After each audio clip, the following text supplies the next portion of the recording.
పాకిస్తాన్కు big shock తగిలింది. Army chief మునీర్పై ప్రజలు తిరుగుబాటు మొదలుపెట్టారు. నానాటికి పాకిస్తాన్ ఆర్థిక వ్యవస్థ కుదేలవుతుంది. భవిష్యత్తుపై నమ్మకం కోల్పోతున్నారు విద్యావంతులు. ఈ నేపథ్యంలో వైద్యులు, ఇంజనీర్స్, ఫినాన్స్ నిపుణులు వీళ్ళందరూ కూడా పాకిస్తాన్ని విడిచి వెళ్ళిపోతున్నారు. గత 2 ఏళ్లలో 5,000 మంది వైద్యులు, 11,000 మంది ఇంజనీర్లు వేరే దేశాలకి వెళ్ళిపోయారు. అలాగే 13,000 మంది అకౌంటెంట్స్, చార్టెడ్ అకౌంటెంట్స్ అవనివ్వండి, లేదంటే అకౌంట్స్ డిపార్ట్మెంట్లో నిపుణులు సుమారుగా 13,000 మంది పాకిస్తాన్ని విడిచి వెళ్ళిపోయారు ఇతర దేశాలకి. అయితే ఇంత పెద్ద ఎత్తున బ్రెయిన్ డ్రైన్ జరుగుతుంటే మునీర్ మాత్రం ఇది బ్రెయిన్ డ్రైన్ కాదు, బ్రెయిన్ గెయిన్ అంటూ మాట్లాడుతున్నారు. ఇది నష్టం కాదంట, లాభం అంట. పాకిస్తాన్ నుంచి కొన్ని వేల మంది డాక్టర్లు, ఇంజనీర్లు, చార్టెడ్ అకౌంటెంట్స్, లేదంటే సైంటిస్ట్స్, ఇలాంటి వాళ్ళందరూ బయటకు వెళ్ళిపోతుంటే it's not brain drain, it's brain gain అంటూ చెప్తున్నాడు అసీం మునీర్. అసలు వీళ్ళందరూ ఎందుకు వెళ్ళిపోతున్నారు అంటే పాకిస్తాన్లో పరిస్థితులు రోజు రోజుకి చాలా దిగజారిపోతున్నాయి. ఇక్కడ బ్రతకడం కష్టం, టాలెంట్కి అవకాశాలు దొరకడం కష్టం, అన్నిటికీ మించి స్వేచ్ఛ లేదు, రక్షణ లేదు. ఇలాంటి ప్లేస్లో మేము ఎందుకు ఉండాలి అంటూ వీళ్ళందరూ దేశాన్ని విడిచి వెళ్ళిపోతున్నారు అంటూ చెప్తున్నారు. కానీ అసీం మునీర్ మాత్రం ఇదంతా కవర్ చేసుకునే ప్రయత్నం చేస్తున్నారు. He is not just an army chief now.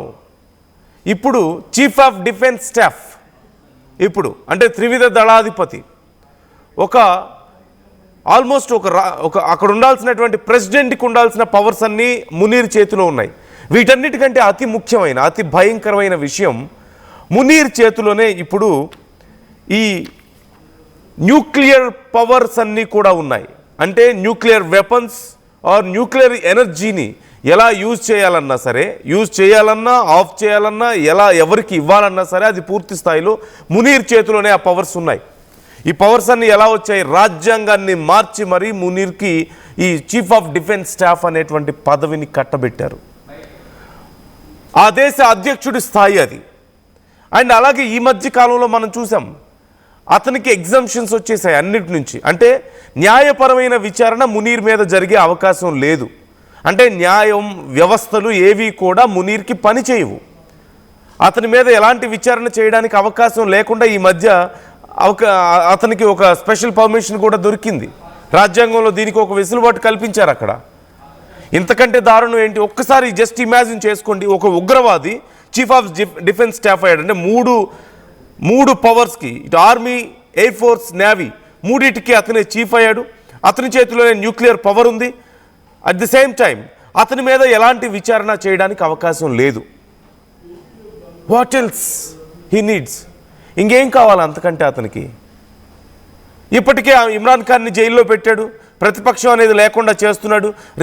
రేపో మాపో షహబాజ్ షరీఫ్ను కూడా అదే పరిస్థితికి తీసుకొస్తాడని చెప్పి మాట్లాడుతున్నారు. మరోవైపు పాకిస్తాన్లో ఉన్న ఆ కొద్దిపాటి మేధావులు కూడా ఇతర దేశాలకు తరలి వెళ్ళిపోతున్నారు. కొన్ని వేల మంది, 1-2 కాదు, 5,000 మంది డాక్టర్లు, 11,000 మంది ఇంజనీర్లు, 13,000 మంది అకౌంటెంట్స్. వీళ్ళందరూ ఎందుకు వెళ్ళారు? సహజంగా భారతదేశం నుంచి ఒక డాక్టర్ విదేశానికి వెళ్తున్నారంటే దేనికోసం వెళ్తారు? ఇక్కడికంటే అక్కడ ఎక్కువ సంపాదించుకోవడానికి అవకాశం ఉంటుందన్న కారణంతో వెళ్తారు. ఒక ఇంజనీర్ వెళ్ళినా, ఒక అకౌంటెంట్ వెళ్ళినా వీళ్ళందరూ దానికోసం వెళ్తారు, just for money sake.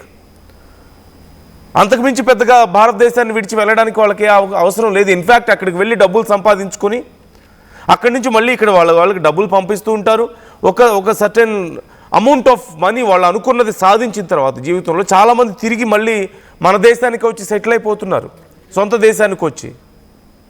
But పాకిస్తాన్లో చాలా డిఫరెంట్గా ఉంది సిచ్యువేషన్. వాళ్ళందరూ వెళ్తుంది కేవలం అవకాశాలను వెతుక్కుంటూ కాదు, కేవలం బాగా డబ్బులు సంపాదించుకోవడం కోసం కాదు.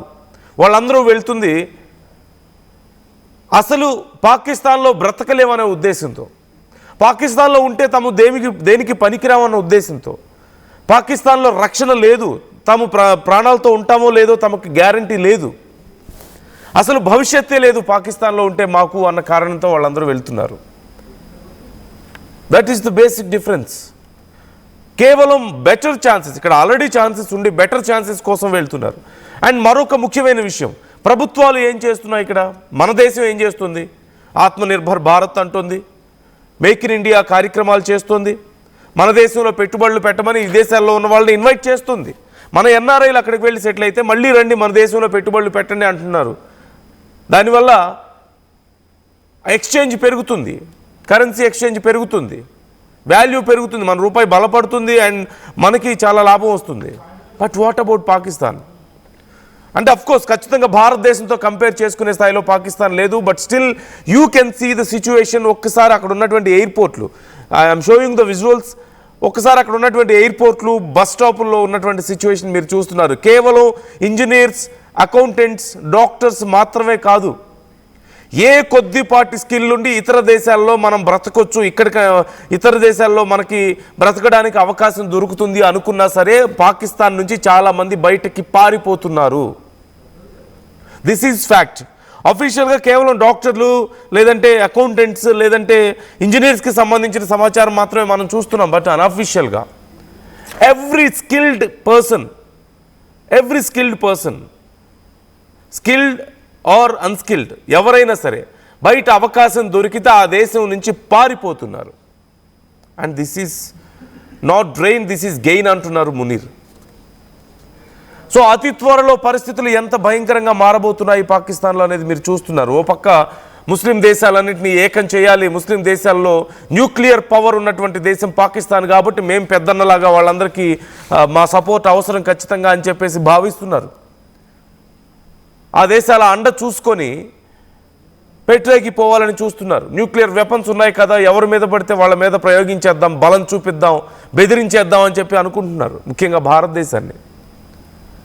కానీ ఈలోగా అసలు మీ దేశంలో ప్రజలే ఉండకపోతే, అఫ్కోర్స్ ప్రజలు ఉంటారు కానీ మేధావులు అనేవాళ్ళు లేకపోతే, చదువుకున్న వాళ్ళందరూ బయటకు వెళ్ళిపోతున్నారు, కొత్తగా చదువుకోవడానికి దిక్కు లేదు, వైద్యానికి దిక్కు లేదు, ఉద్యోగాలకు దిక్కు లేదు, అండ్ ఇంకా అడుక్కొని తెచ్చుకోవాల్సిన పరిస్థితి, డబ్బులన్నీ తిండి లేక ప్రజలు దొంగతనాలు చేసుకొని బ్రతకాల్సిన పరిస్థితి అక్కడ చాలా వరకు. So how worst it's gonna be అనేది మీకు ఒక్కసారి కనిపిస్తోంది క్లియర్గా సిచ్యువేషన్. అసలే నష్టాల్లో ఉంటే పాకిస్తాన్లో ఈ ఫ్రీలాన్సింగ్ జాబ్స్ అనేవి చాలా ఎక్కువగా ఉంటాయి. అంటే ఒక్కొక్కళ్ళు 2-3 పనులు చేసుకుంటూ బ్రతుకుతూ ఉంటారు. ముఖ్యంగా ఇంటర్నెట్ ఆధారంగా పనిచేసుకునే వాళ్ళు చాలామంది ఉన్నారు, ఆన్లైన్ సర్వీసెస్. కానీ ఈ మధ్యకాలంలో ముఖ్యంగా ఈ మధ్యకాలంలో జరుగుతున్నటువంటి గొడవల కారణంగా మనందరం చూసాం, ఇమ్రాన్ ఖాన్ని జైల్లో పెట్టి అతను ప్రాణాలు తీశారని చెప్పి పెద్ద ఎత్తున ప్రచారం జరగడంతో ప్రజలు రోడ్ల మీదకి వచ్చారు. అట్ ది సేమ్ టైం ఇంటర్నల్గా జరుగుతున్నటువంటి ఎన్నో గందరగోళాల నేపథ్యంలో అక్కడ ఇంటర్నెట్ సేవలు ఏమాత్రం చిన్న గందరగోళం జరిగినా అక్కడ ఫస్ట్ చేసే పని ఏంటంటే ఇంటర్నెట్ని క్లోజ్ చేయడం. దానివల్ల $1.6 బిలియన్ వాళ్ళకి నష్టం జరిగింది ఇప్పటి వరకు, just because they shut down internet. Most of the people, youth అక్కడ ఇంటర్నెట్ మీద ఆధారపడి పని చేసుకుంటున్నారు. ఇప్పుడు ఆ అవకాశం కూడా పోతుంది అక్కడ, దానివల్ల భారీగా నష్టం జరుగుతుంది. అతి త్వరలో ఒక్కసారి పరిస్థితి ఎలా ఉండబోతుంది అనేది మీరే ఇమాజిన్ చేసుకోండి. అంతర్యుద్ధం దిశగా పాకిస్తాన్ అడుగులు వేస్తుంది. ఎందుకంటే రాజకీయంగా చాలా అన్స్టేబుల్గా ఉంది. అంటే ప్రతిపక్షాలు లేకుండా చేస్తున్నారు, పార్టీలు లేకుండా చేస్తున్నారు. ఒక్కసారి మునీర్ ఏమన్నాడు అసలు, మునీర్ ఈ డ్రెయిన్ని అతను ఎలా చూస్తున్నాడు ఒకసారి అతని మాటల్లోనే చూద్దాం. जाता है कि जी there's a brain drain which is taking place in Pakistan. Oh come on, is it just the brain drain? Is it not the brain gain which has taken place? That we have sent such fantastic ambassadors abroad that you are representing our country in every nook and corner of the world. Is this the brain drain? And if this is the brain drain, then we would like to continue with this brain drain for an indefinite period of time. Is this the brain drain? हाँ जाता है कि जी there's a brain drain which is taking place in Pakistan. Oh come on, is it just the brain drain? Is it not the brain gain which has taken place? that we have sent such fantastic ambassadors abroad that you are representing our country in every nook and corner of the world. Is this the brain drain? And if this is the brain drain, then we would like to continue with this brain drain for an indefinite period of time. Is this the brain drain? ఇది brain drain కాదు, brain gain అని చెప్తున్నాడు. ప్రపంచ దేశాల్లో ప్రతి మూలకు వెళ్ళి పాకిస్తాన్ గొప్ప తెలివితేటలో ఉన్న మీరందరూ పాకిస్తాన్ని రిప్రజెంట్ చేస్తున్నారు అని చెప్తున్నారు. But what is the fact? What is the fact here? ఇప్పుడు మీరు చూస్తున్నారు కదా, ఒక పెద్ద సభ, అక్కడ కొంతమంది రాజకీయ నాయకులు లేదంటే కొంతమంది మేధావులు కనిపిస్తున్నారు. In fact that is the most of them. పాకిస్తాన్లో ఉన్నటువంటి most of the maybe some brains అక్కడే ఉన్నాయి, పొలిటీషియన్స్గా, సైంటిస్ట్గా, లేదంటే కొంతమంది ప్రొఫెసర్స్ ఎక్సెట్రా ఎక్సెట్రా. వాళ్ళందరూ ఇప్పుడు ఆ సభలో ఉన్నవాళ్లే, బయట లేరు. అక్కడ పెద్దగా ఉన్న వాళ్ళందరూ వేరే దేశాలకు వెళ్ళిపోయారు ఆల్రెడీ. అండ్ బ్రెయిన్ డ్రెయిన్ కాదు, బ్రెయిన్ గెయిన్ అంటున్నారు. ఎలా? ప్రపంచ దేశాలకు వెళ్ళి రిప్రజెంట్ చేస్తున్నారు పాకిస్తాన్ అని చెప్తున్నారు. But what is the value for a Pakistani in out side world? బయటికి వెళ్తే ఒక పాకిస్తాన్ నుంచి నేను వచ్చాను అని చెప్తే చాలా చోట్ల పాకిస్తాన్కి ఇన్ఫ్యాక్ట్ చాలా చోట్ల ఇప్పుడిప్పుడే వీసాలు ఇవ్వడం ఆపేస్తున్నారు.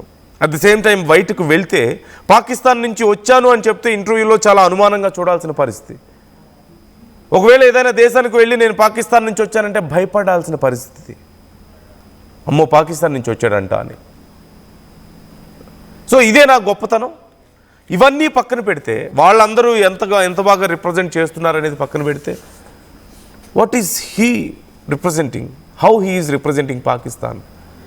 అమెరికాలో కూర్చొని, అమెరికా గడ్డ మీద కూర్చొని భారతదేశాన్ని నేను అణ్వాయుధాలతో లేకుండా చేస్తానని చెప్పి, మేమే పోయే టైం వస్తే సగం ప్రపంచాన్ని నాశనం చేస్తానని చెప్పడం ద్వారా ఏ విధంగా రిప్రజెంట్ చేశారు పాకిస్తాన్ని?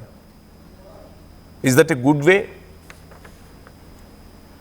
సో ఓవరాల్గా పాకిస్తాన్లో పరిస్థితులు రోజు రోజుకి దిగజారిపోతున్నాయి. It's very clear. పొలిటికల్గా ఆల్రెడీ చాలా అన్స్టేబుల్గా ఉన్నాయి.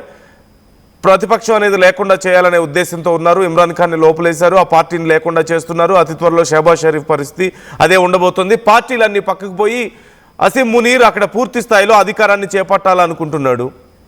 అలాగే ఇప్పటికే అతని చేతిలోకి న్యూక్లియర్ పవర్స్ వెళ్ళిపోయాయి. న్యూక్లియర్ వెపన్స్ ఏవి యాక్సెస్ చేయాలన్నా అతని చేతుల్లోనే ఉంటుంది. అండ్ అతని మీద ఎలాంటి అవినీతి ఆరోపణలు చేయడానికి లేదు, చేసిన విచారణ చేయడానికి అవకాశం లేకుండా ఇమ్యూనిటీ ఇచ్చారు అతనికి. వీటన్నిటికీ తోడు విపరీతమైనటువంటి అవినీతి, ప్రపంచంలో అత్యంత అవినీతి జరుగుతున్నటువంటి దేశాల్లో టాప్లో పాకిస్తాన్ ఉంది. నాయకులు దోచుకొని తింటున్నారు అక్కడ ప్రజల్ని. ప్రజలకు ఒక పక్క తిండి లేక చచ్చిపోతుంటే, ప్రాణాలు పోతుంటే, ఇంకో పక్క నాయకులు కోట్లు సంపాదించుకొని వీలైనంత త్వరగా విదేశాల్లోకి తరలించుకున్న డబ్బులన్నింటినీ అక్కడికి వెళ్ళి సెటిల్ అయిపోవాలనే ప్లాన్లో ఉన్నారు. And so common people and so some super brains at least,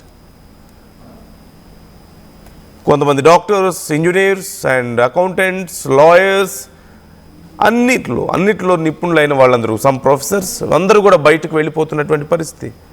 ఇంకేం మిగులుంది అక్కడ? ఓ పక్క మీరు చూస్తున్నారు ఆఫ్ఘనీలు తూట్లు పొడి చేస్తున్నారు. తాలిబాన్కి మద్దతుగా అక్కడ ఒక గ్రూప్ ఉంది, తెహ్రీకే పాకిస్తాన్ తాలిబాన్ అనే ఒక గ్రూప్ ఉంది అక్కడ. సో ఆ గ్రూప్ కొంత భాగాన్ని ఇప్పటికే ఆక్యుపై చేసుకునే ప్రయత్నంలో ఉన్నారు. ఇంకా బలూచిస్తాన్ లిబరేషన్ ఆర్మీ మరోపక్క ఆక్యుపై చేసుకుంది, వాళ్ళ ప్రాంతాన్ని వాళ్ళు స్వతంత్రంగా ప్రకటించుకున్నారు. వాళ్ళని కూడా ఏమీ చేయలేని పరిస్థితిలో ఉన్నారు. వీటన్నిటి తోడు వరుసగా యుద్ధాలు, అనిశ్చితి, అంటే ఒక very uncertain situation in everything. వీటన్నిటికి తోడు కరువు, ఇక అవినీతి భారీ ఎత్తున. ఏముంది అక్కడ గొప్పతనం? ఏముంది పాకిస్తాన్లో ప్రజలు ఉండడానికి? అన్నిటికీ మించి it's very much unrest situation.